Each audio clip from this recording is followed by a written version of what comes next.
4월 3일 목요일, 오늘 10% 이상 급등한 종목과 그 이유에 대해서 알아보겠습니다.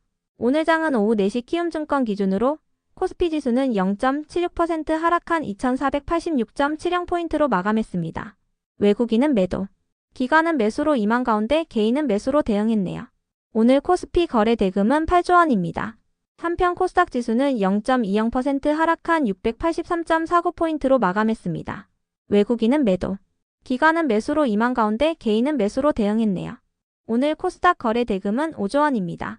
그럼 본격적으로 오늘의 급등 종목들을 살펴볼게요. 오늘 10% 이상 급등한 종목은 총 25종목으로 코스피에서는 4종목, 코스닥에서는 21종목이 나왔습니다. 이 중 상한가 종목은 NX, 평화홀딩스, 웹스, 소프트캠프, 아즈텍WB, 유라클, 상지건설 7종목이고요. 오늘 하한가 종목은 올리패스 한 종목이 있었습니다. 총 25개의 급등 종목들을 한데 모아서 테마별로 묶어보니 3개 테마로 나눠볼 수 있었어요. 그 외 나머지는 개별 이슈로 오른 종목들인데요. 먼저 1번 이재명 테마입니다. 헌법재판소가 내일 오전 11시에 윤 대통령의 탄핵 심판을 선고할 예정인 가운데 이재명 관련주들의 상승세가 이어지고 있습니다. 윤 대통령에 대한 탄핵소추안은 작년 12월 14일에 가결되었는데요. 헌법재판소가 탄핵소추안을 인용할 경우 윤 대통령은 파면되게 되며 기각되거나 각하될 경우에는 즉시 대통령 직무에 복귀하게 됩니다. 이 같은 소식 속 조기 대선 기대감이 부각되며 정치인 관련주들이 상승한 가운데 특히 이재명 더불어민주당 대표 관련주들이 강세를 보이고 있는데요. 다만 이재명 관련주들의 등락률은 다소 엇갈리는 모습이 나오고 있으니 참고해주세요. 다음은 이번 김문수 테마입니다. 이재명 관련주 외에도 평화홀딩스와 부방을 비롯한 정치인 관련주들이 강세를 보이고 있는데요. 평화홀딩스와 평화산업은 김문수 고용노동부 장관 관련주로 상승했으며 부방은 한동훈 전 국민의힘 대표 관련주, 넥스트아이는 이준석 개혁신당 의원 관련주로 부각되며 강세로 마감해 주었네요. 다음은 3번 정책 테마입니다. 조기 대선 기대감은 정책주들에게도 호재로 작용되고 있는데요. 대선 공약으로 자주 언급되는 저출산과 일자리 등의 관련주들이 상승세를 보였으며 탄핵 심판으로 인해 뉴스 소비가 늘어날 것이라는 기대감이 이어지면서 IMBC를 비롯한 방송 기업들도 상승세로 마감해 주었네요. 그 외 나머지는 개별 이슈로 오른 종목들입니다. 먼저 웹스와 이노진, 에드바이오텍의 급등 이유는 파악되지 않았는데요. 참고로 트럼프 정부가 상호관세를 발표한 가운데 의약품을 비롯한 일부 품목은 상호관세 대상에서 제외된다고 전해지면서 오늘 일부 제약바이오 기업들이 상승세를 보였으니 참고해주세요. 추후 품목별 관세 대상에 의약품이 포함될 가능성은 여전히 이어지고 있지만 국내 바이오 기업들에게 미치는 부정적인 영향은 제한적일 것으로 전망되고 있습니다. 이어서 유라클은 최근 LG연구원과 인공지능 사업 협력을 위한 파트너십을 체결했다고 밝힌 바 있는데요. LG그룹과의 협업을 통해 본격적인 수익 구간에 돌입했다는 분석이 나오며 상한가로 마감했습니다. 양사는 이번 협약을 통해 기업 고객에게 최적화된 AI 솔루션을 제공할 예정이라고 밝혔습니다. 다음으로 유일로보틱스는 이틀 전 SK온의 미국 법인과 최대 주주 변경을 수반하는 콜옵션 조건이 포함된 주주 간 계약을 체결했다고 공시했는데요. 해당 소식이 지속 호재로 작용되며 강세를 이어갔습니다. 콜옵션 계약을 체결한 상대방은 SK온의 미국 법인인 SK배터리 아메리카인데요. 콜옵션이 행사될 경우 SK배터리 아메리카가 유일로보틱스의 최대 주주로 변경될 수 있습니다. SK그룹은 유일로보틱스의 로봇 자동화 시스템을 계열사들의 공장에 적용할 것으로 전망되고 있습니다. 이어서 미트박스는 소고기 관련주로 부각되며 강세를 이어갔습니다. 미국이 관세를 인질로 잡고 한국의 미국산 소고기 수입 기준을 지적하고 있기 때문인데요. 한국은 미국산 소고기의 광우병을 우려하며 2008년부터 30개월 미만의 미국 소고기만 수입을 허용하고 있습니다. 하지만 미국 측은 현재 광우병을 엄격하게 관리하고 있다며 이러한 제한을 풀어달라고 요구하고 있는데요. 키움증권은 미국의 요구가 받아들여질 경우 수입육 거래가 활성화될 것으로 예상되며 관련 플랫폼도 수혜를 입을 것으로 전망했어요. 이 같은 분위기 속 축산물 직거래 온라인 플랫폼을 운영하는 미트박스가 수혜 기대감을 잇고 있습니다. 미트박스는 미국 최대의 축산물 유통기업인 카킬의 파트너사로도 알려져 있으니 참고해주세요. 다음으로 우양HC의 급등 이유는 파악되지 않았는데요. 우양HC는 저번 주에 스펙 합병을 통해 신규 상장한 종목이니 참고해주세요.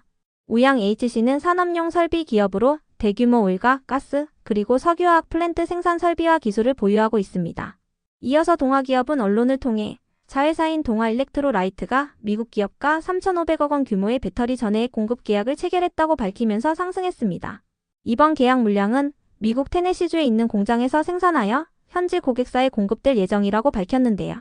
공급 계약 기간은 2026년부터 2028년까지라고 밝혔습니다.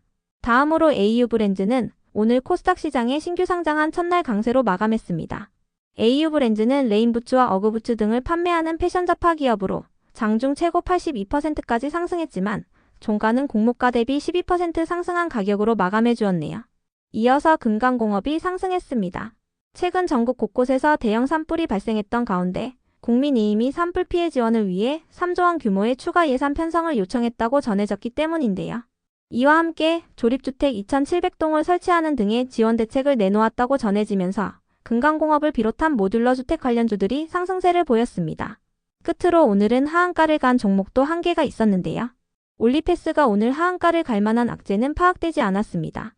다만 최근 유상증자 납입일이 연기된 가운데 관리 종목으로 지정되어 있다는 부분도 지속 부각되면서 상장 폐지 우려가 나오고 있는 것으로 추정되는데요. 그 밖에도 올리패스는 최근 시설자금 확보를 위해 초이스앤 등을 대상으로 20억 규모의 전환사채 발행을 결정했다고 공시한 바 있습니다. 해당 전환사채는 화요일에 납입이 완료됐다고 공시했으니 참고해주세요. 그럼 오늘의 거래량과 거래대금 상위 종목들을 시장별로 살펴보고 마칠게요. 대체거래소 도입으로 인해 3시 30분까지의 데이터와 다소 차이가 있을 수 있습니다. 먼저 코스피 시장에서 거래량 상위를 기록한 종목을 살펴보겠습니다. 1위가 오리엔트 바이오, 2위는 NX, 3위는 동양철강, 4위는 삼성전자, 5위는 평화산업, 6위는 형지엘리트, 7위는 대형포장, 8위는 금강공업, 9위는 써니전자, 10위는 윌비스입니다. 이 중 10% 이상 상승한 종목은 NX, 평화산업, 금강공업입니다. NX는 이재명 관련주, 평화산업은 김문수 관련주입니다. 금강공업은 모듈러 주택 관련주로 부각되었습니다. 한편 코스닥 시장에서 거래량 상위를 기록한 종목은 1위가 형제INC, 2위는 오리엔트전공, 3위는 IMBC, 4위는 와이즈버즈, 5위는 AU브랜즈, 6위는 대신정보통신, 7위는 KNM, 8위는 엘컴텍, 9위는 미트박스, 10위는 부방입니다. 이 중 10% 이상 상승한 종목은 IMBC, AU브랜즈, 미트박스, 부방입니다. IMBC는 방송기업이며 AU브랜즈는 신규 상장한 패션 잡화 기업입니다. 미트박스는 소고기 관련주로 부각되고 있으며 부방은 한동훈 관련주입니다. 다음으로 코스피 시장에서 거래대금 상위를 기록한 종목을 살펴보겠습니다. 1위가 삼성전자, 2위는 하이닉스, 3위는 하나에어로스페이스, 4위는 현대차, 5위는 하나오션, 6위는 삼성바이오로직스, 7위는 현대로템, 8위는 LG엔솔, 9위는 카카오, 10위는 LG전자입니다. 이 중 10% 이상 상승한 종목은 없었습니다. 한편 코스닥 시장에서 거래대금 상위를 기록한 종목은 1위가 오리엔트전공, 2위는 AU브랜즈, 3위는 유일로보틱스, 4위는 한택, 5위는 형제INC, 6위는 동신건설, 7위는 미트박스, 8위는 알테오젠, 9위는 코나아이, 10위는 IMBC입니다. 이 중 10% 이상 상승한 종목은 AU브랜즈, 유일로보틱스, 미트박스, 코나아이, IMBC입니다. AU브랜즈는 신규 상장한 패션 잡화 기업이며 유일로보틱스는 로봇 관련주이자 개별 이슈가 있었습니다. 미트박스는 소고기 관련주이며 코나아이는 이재명 관련주입니다. IMBC는 방송 기업입니다.